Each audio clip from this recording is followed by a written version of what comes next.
Hey, what's going on, Podcast Nation? It is Jason Harris here, and thank you for joining me on another Yachtcast. That is correct. We are here on the Matador Yacht, and we are doing a Yachtcast.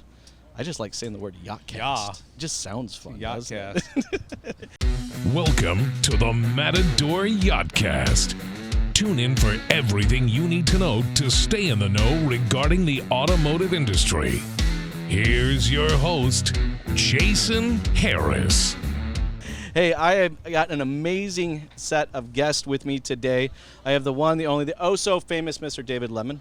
What's going on? How you doing, Jason? I love the Yachtcast. The Yachtcast, we're going to have fun. I have the oh-so-famous, or the director of bullshit himself, Aaron Wood. Thank you. I like that. I love the Yachtcast, too. Very innovative. We're going to have so much fun. We're going to have so much fun. And I have the infamous Mr. Joe Wilke with me. What's going on, Joe? Nice. We went over my last name 3 different times, Jason. I know. Did I get it wrong? I totally got it wrong, didn't I? It's not Star Wars Wookiee. It's Wilke. Wilke. All right. Thanks for having me on the boat today.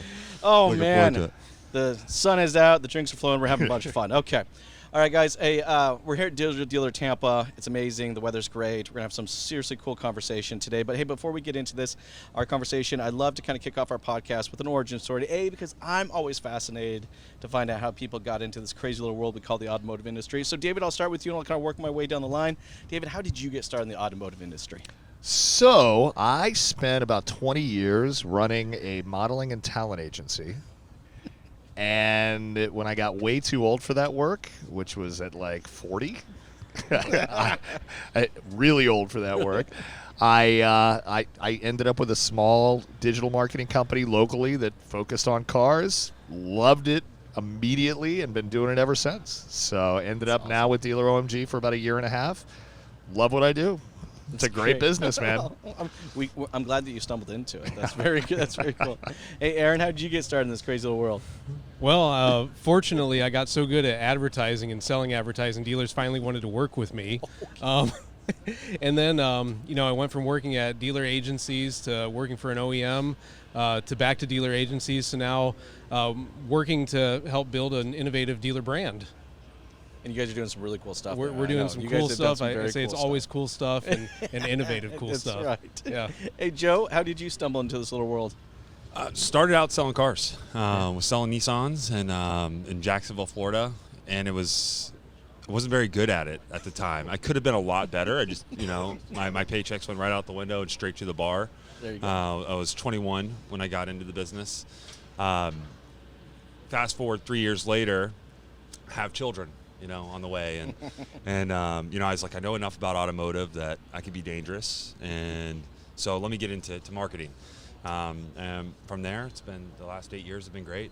And I've been working with Ad Taxi the last 6 of those 8 and been having a lot of fun doing it. That's awesome. Yeah. Guys. Hey, well, look, we got some cool topics. I'm excited to have this conversation with you guys. The last 24 months, man, a lot of stuff has changed, I'm just glad to be here, It's just like, Joe, we were talking about this. Like, this is the first time me and you have seen the sun in 4 months. Oh, right? it's beautiful. I'm burning up. He's got a suit on. Yeah, it's hot. I'm not gonna lie, it's hot. I'm the only idiot that comes to Florida and puts on a wool suit. I got the jacket. I was just saying, David. No, but, hey, there's 2 idiots. We gotta stay sharp. Do you have like a Patreon account so we can donate and maybe raise some funds for a summer Thanks. wardrobe? Wah, wah, wah. Get you some linens. Thanks, Aaron. Yeah. I appreciate that. Hey, guys, I want to kick off our conversation.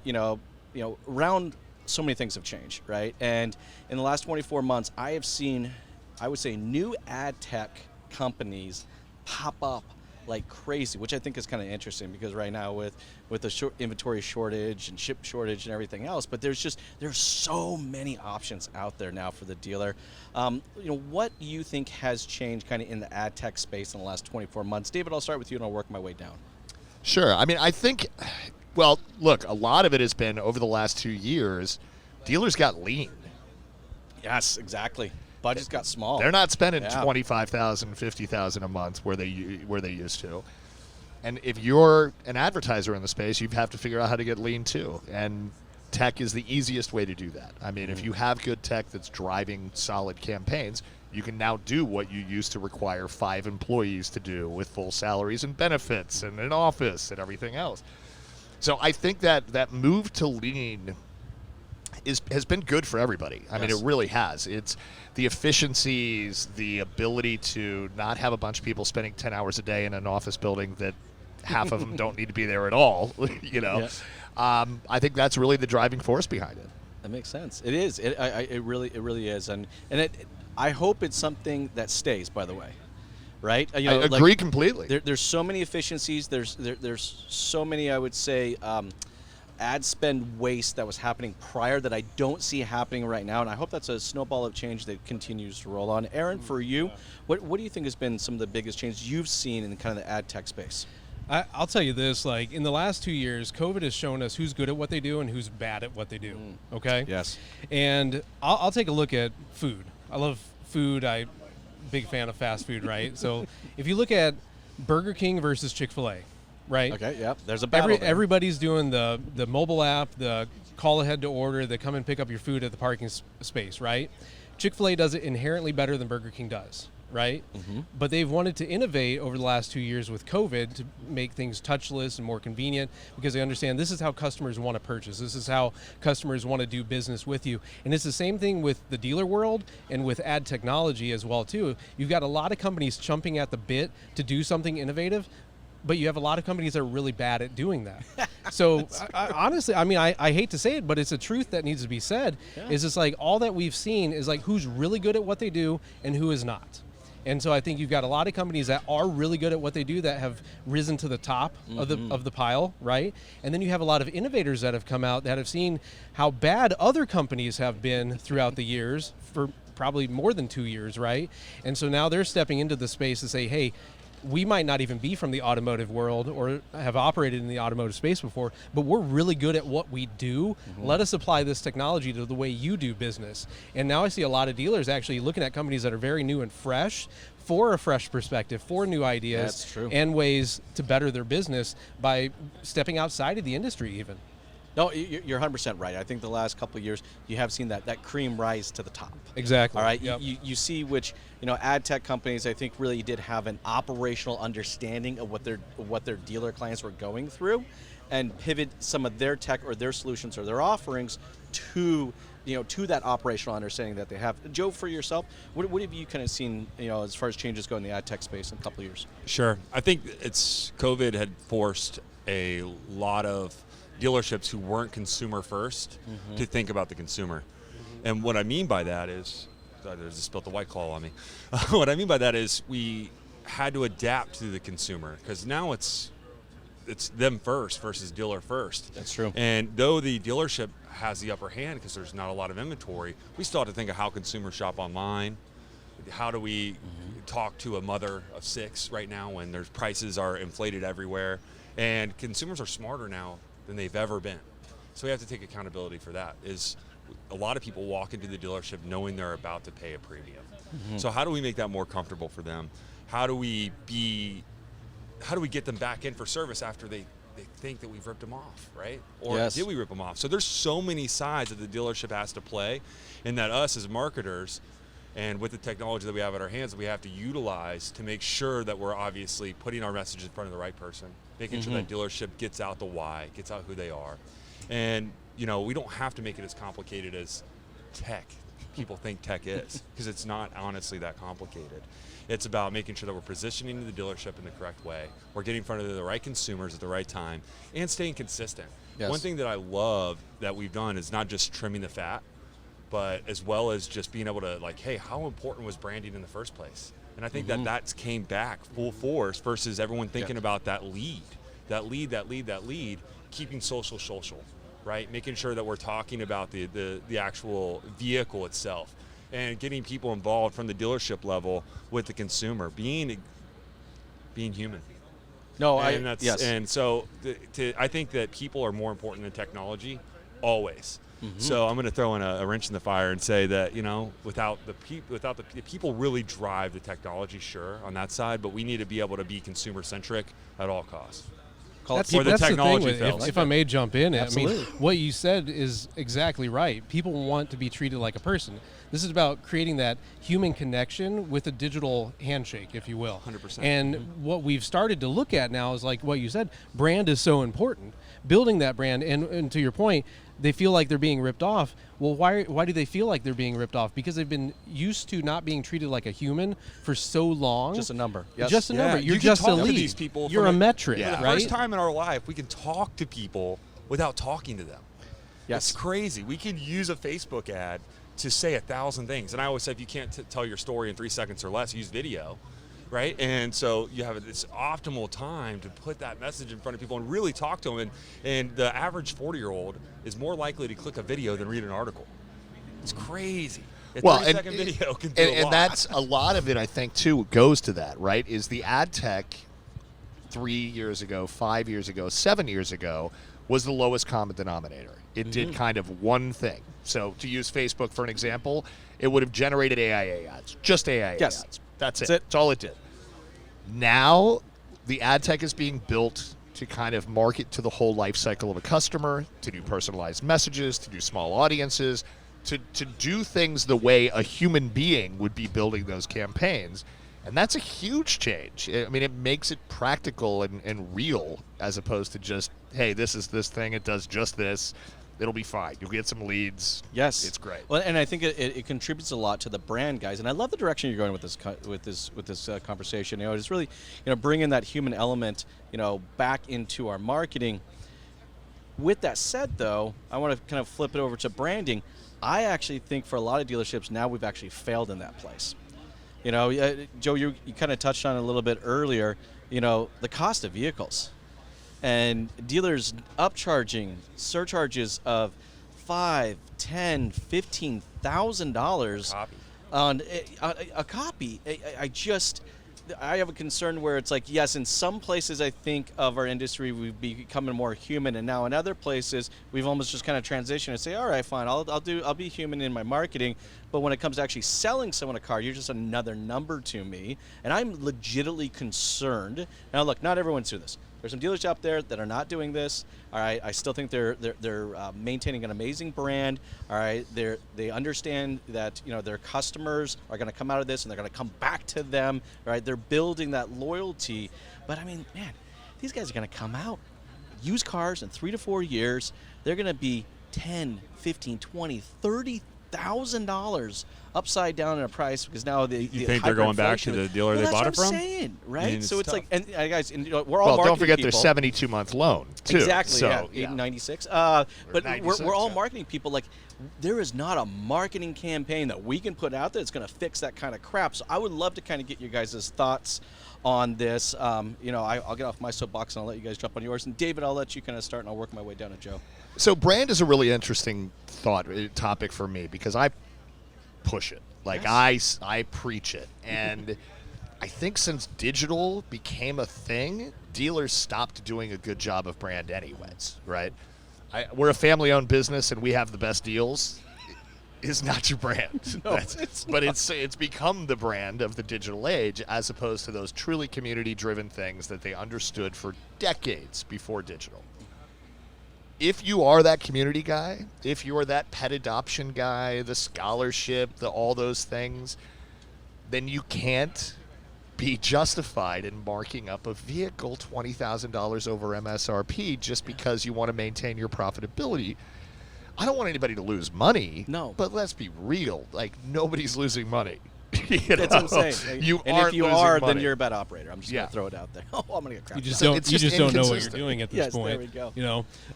I mean, let's just put out some facts right here. Markets adjust. Yes. Markets change. If there's supply and demand, low supply of vehicles, high demand, prices are going to adjust.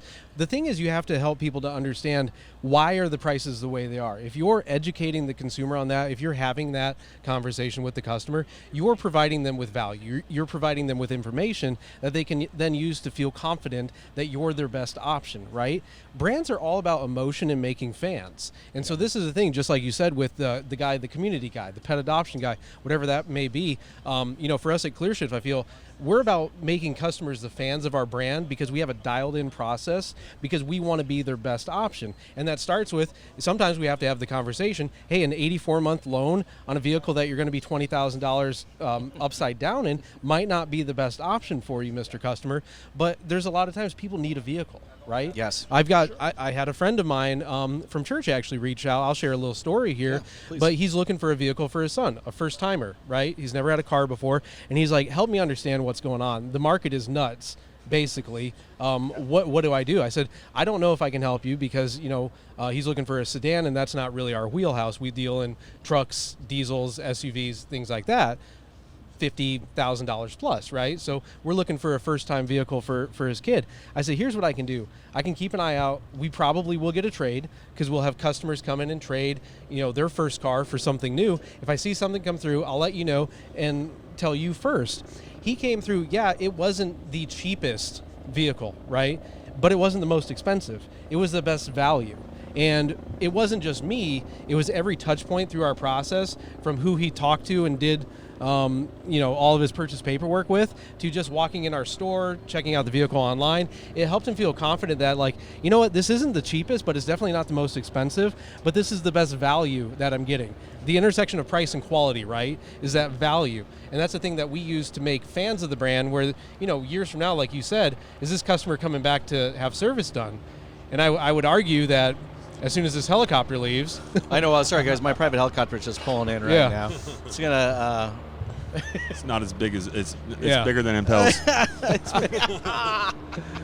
But here's the deal. I mean, if you're creating a fan of your brand, that person is going to come back for service if service is a part of your dealership, because they're gonna feel like I was taken well care of. I was explained why this vehicle was expensive in the first place. I understood every bit of the process, and you can reflect that in digital media, in videos and things like that. But if it doesn't exist in your process, your brand doesn't mean anything. 100%. And I think it's a fine line, though, too, and one that I'm probably not qualified to draw between a reasonable markup and gouging.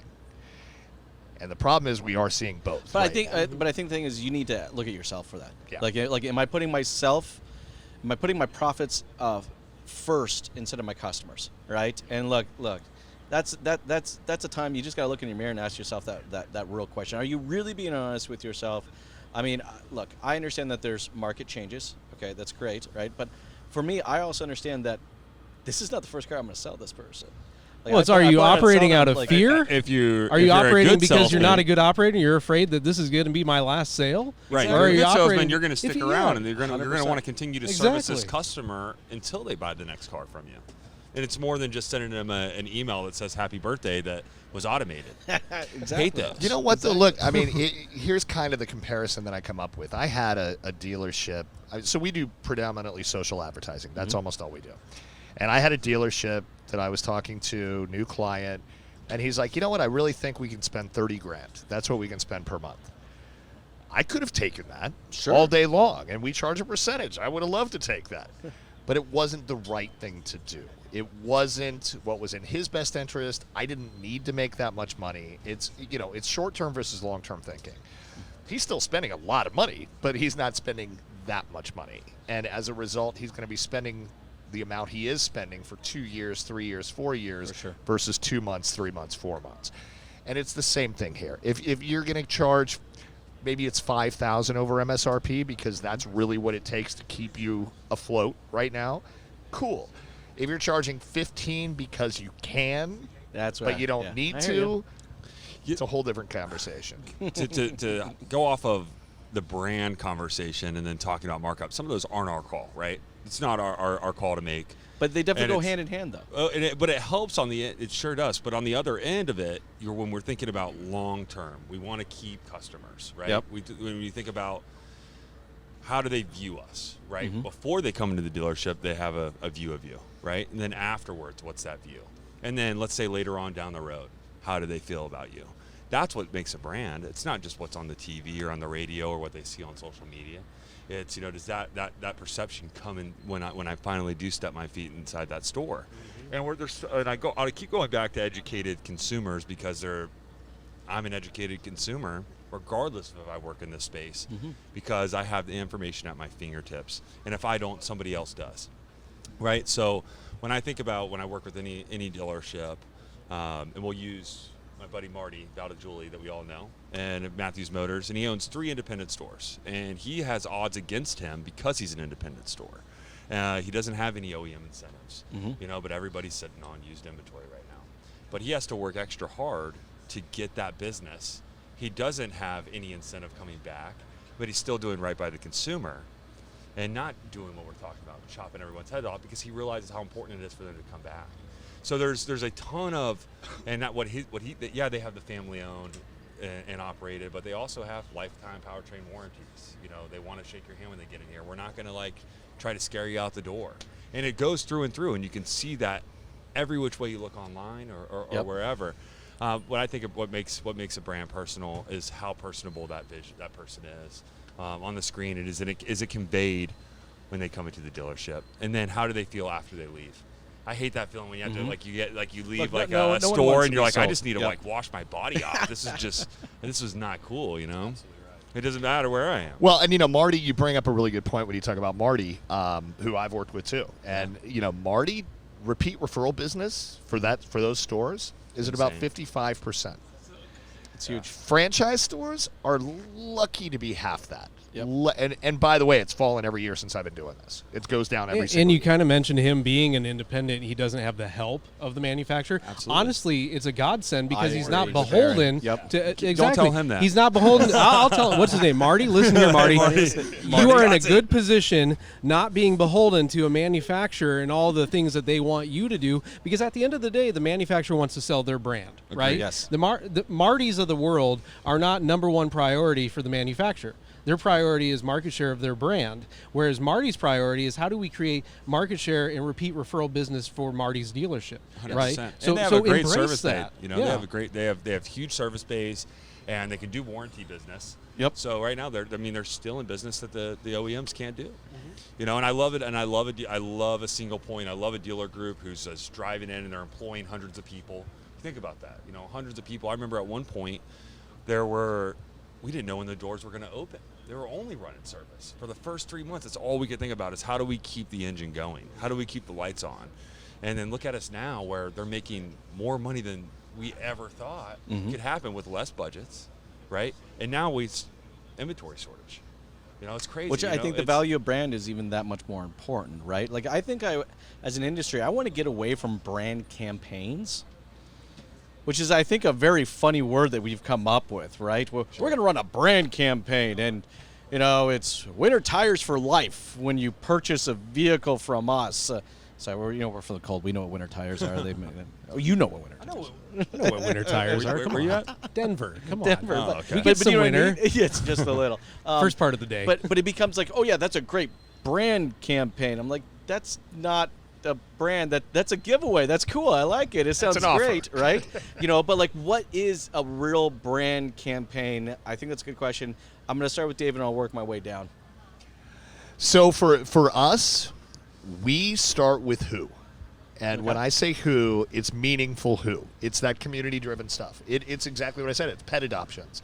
It's community involvement. It's your veterans programs that you have, sponsoring a scholarship for autistic kids. It's make people care about who you are. Starting the brand there, and then it goes to the why, right? Yes. So if I was building this on social, I would start with a video that really tells that first story about who, grab the viewers, and show them a why. And the why is a testimonial. The why is somebody talking about the experience at your store. It's not, again, we have the best deals. It's we take care of our clients. This incredibly happy client has just bought his 7th car from us, and we shot a video in the parking lot when it happened. Meaningful stuff that really makes people care about who you are and understand a real reason to want to shop with you that isn't, we have deals and this is what my inventory pictures look like and here's the prices. That for me is all. I like the that. brand. I think that's good. That's good, Aaron. For you, I know agree. You do a and lot of these. So let me build on that. You got to make it meaningful to the consumer. Yes. It's like the brand. What you said. Oh, we have free tires for life or whatever. I mean, that does sound like a pretty good deal. But it's like make the consumer care about your brand. Don't just tell them about you and everything that you have. Help them see how they can picture themselves doing business with you. Speak to their emotions, speak to the value that you're able to provide for them. You'll see with us, I'd say probably 85% of our posts are pictures of customers. Yeah. And then when you see our video content, a majority of that content is pictures or videos of customers or people that look like our customers, because at the end of the day, I want somebody like my wife. I'm dipping back to like David Ogilvy here, like old school advertising. Sell to your wife.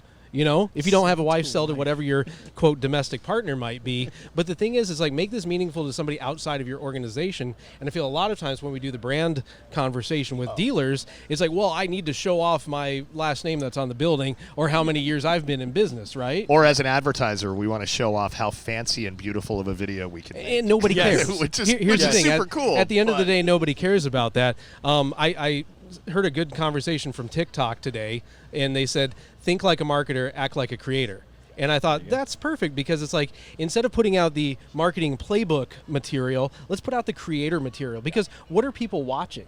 I mean, people will sit for hours and watch somebody play a video game, which I thought was crazy until I started streaming myself playing video games. And I was doing the same thing. And I'm like, this is phenomenal. But it's like, what are you doing? You're speaking to somebody who can picture themselves in your shoes or in your dealership and doing business with you. I like that. That's great. Joe, how would you like to add to that? Just to build off everything, those are all great points. Yes. Is I look at it as very simply as who do you want to reach? What do you want to tell them? What do you want them to do? Right? So there's within that, the who do you want to reach could be the mother with the, for the van, the Sienna, it could be that truck consumer. It could be that sedan consumer. And then what are you telling them within that, right? There's a lot of things that we could say that we've all touched on. And you could do the why buy.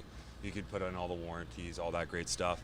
But I always go back to there's nothing more organic and native than your phone out in the middle of the parking lot in the dealership, walking around and telling your story.